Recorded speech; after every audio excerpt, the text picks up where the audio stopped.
Waterpark at Perfect Day is going to be unparalleled. It's going to have 2 sets of towers, 13 slides, a 135-foot drop in Daredevil's Peak.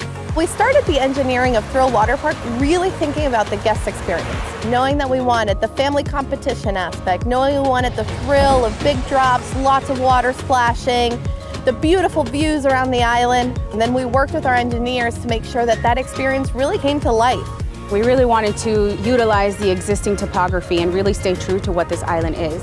So the highest point of the island is actually where we have Splash Summit currently placed. We used that to our advantage in terms of the structural engineering of the tower and really came to that location, and then we framed the entire water park around the placement of that tower. We set out to design Daredevil's Tower. We knew we wanted to bring that name of Thrill Waterpark to life in this tower. We knew we wanted this to be a statement piece that no matter where you are in the Bahamas, you can see this from very far away. So what better way to do that than to build the tallest slide in all of North America? A lot of the conceptual design of the Daredevil's Tower was derived from this idea of fear and thrill, and really wanting to experience that over and over and over again. Daredevil's Tower was very complex. As you know, we've pushed and pushed and pushed for it to be 135 feet. It was definitely a lot of work to figure out where the correct location was on this island to do this. A lot of the part of the project that nobody gets to see is all the geotechnical work and all the topography surveys and everything that goes into actually getting the site ready for this.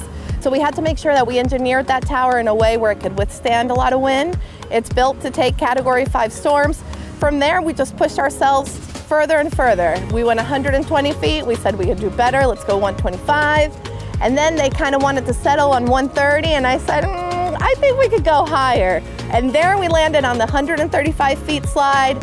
Daredevil's Peak is just going to be an incredible experience, and it's going to have an amazing, amazing impact on the guest experience we have on this island. And Daredevil's Tower is just going to be an incredible feat, and really it takes a village to make this come together. It's only due to the fact that we knew what we wanted and we knew what would make our guests happy on Perfect Day at CocoCay.